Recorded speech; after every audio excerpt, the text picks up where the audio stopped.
अस्सलाम वालेकुम। मैं सैयद सरवर चिश्ती अजमेर शरीफ से बड़ी तकलीफ़ के साथ ये कहा जा रहा है और बड़ी रंज और मलाल के साथ कि यतीन अर्तिनान जो कांस्टेंट हेट मॉन्गर है उसने आज फिर हमारे प्रॉफिट मोहम्मद सल्लल्लाहु अलैहि वसल्लम की शान में ऐसी गुस्ताखी की है जो आज तक किसी ने नहीं की।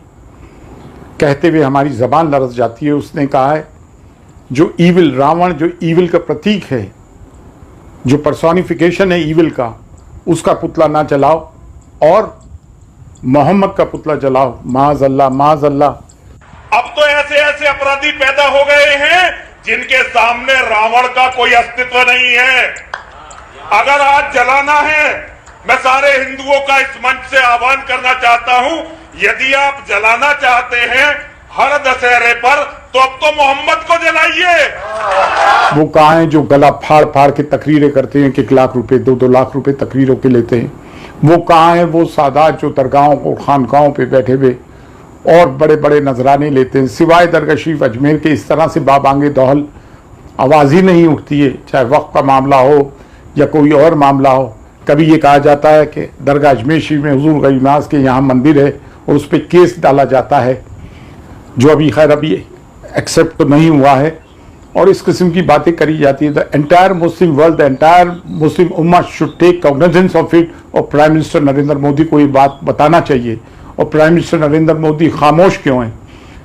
मकबूल फिदा हुसैन जो फेमस पेंटर थे, उन्होंने सीता जी की शान में कुछ गुस्ताखी की, उनके बारे में आप शब्द कहे तो उनको देश छोड़ के भागना पड़ा। बांग्लादेश की तसीमा नसरीन ने इस्लाम के बारे में कुछ गलत कहा तो उसको इंडिया में वेलकम किया गया।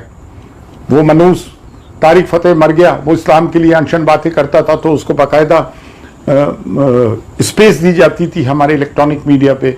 मुस्लिम बैशिंग करते हैं। ये मुसलमानों की जो एक वो रही कि हिकमत अमली से काम लो, अभी वक्त बुरा है, अभी कुछ मत बोलो, हर चीज़ को तश्तरी में दे के आ गए। आज उस सब के नताइज हमें भुगतना पड़ रहा है। मैं उन देश के नागरिकों से भी सवाल करना चाहता हूँ, हमारे इंडियन सिटीजन से जो पीसफुल एग्जिस्टेंस में और मुल्क की डाइवर्सिटी में यकीन रखते हैं, कंपोजिट कल्चर और प्लूरलिस्टिक सोसाइटी में, वो लोग क्यों नहीं आवाज़ उठाते हैं? और हम कब तक FIR करेंगे? कितनी सारी नुपुर शर्मा आज तक अरेस्ट हुई, महाराजगिरी और राने, कितनी FIR करेंगे? हमारा बच्चा छोटी सी बात कर देता UAPA में बंद कर दिया जाता है। सुप्रीम कोर्ट को इस चीज़ के बारे में कॉग्निजेंस देना चाहिए और इसके खिलाफ सख्त से सख्त जितनी कार्रवाई हो सके करें और इसको UAPA में बंद किया जाए। जब भी इलेक्शन आते हैं इस तरह की बातें होती हैं और ये जब तक ऊपर से सर पे हाथ नहीं हो तो ये चीज़ें नहीं अंजाम दी जाती है। और वो लोग कहाँ हैं कि अब इसमें भी लोग कह देंगे अरे खामोश रहो, क्यों बात को बढ़ा रहा हो? लाना तुम मुसलमानों पे जो इतनी बड़ी बात होने पे भी अगर हम जैसे लोगों पर इल्ज़ाम तराशी करें और हमको कहें कि हमारी वजह से नुकसान हो रहा है कौम को, हम बांटने की बात कर रहे हैं। अरे हमारे नबी की शान में गुस्ताखी हो रही है तो हमारा डेमोक्रेटिक और कॉन्स्टिट्यूशनल राइट है कि हम वॉइस रेज करें। कुछ हैं हमारे बदबख्त जो इस तरह की बातें करते हैं। 2 साल पहले भी मेरी मीडिया ट्रायल हुई, वही बात थी, मैंने नामों से रसूल सल्लल्लाहु अलैहि वसल्लम पे आवाज़ उठाई थी, गरीब नवाज की इज्जत पे जब बात आई थी उस पर उठाई थी, तो कुछ लोगों ने उस पर भी इल्ज़ाम लगाया कि वक़ार करा दिया और ये कर दिया।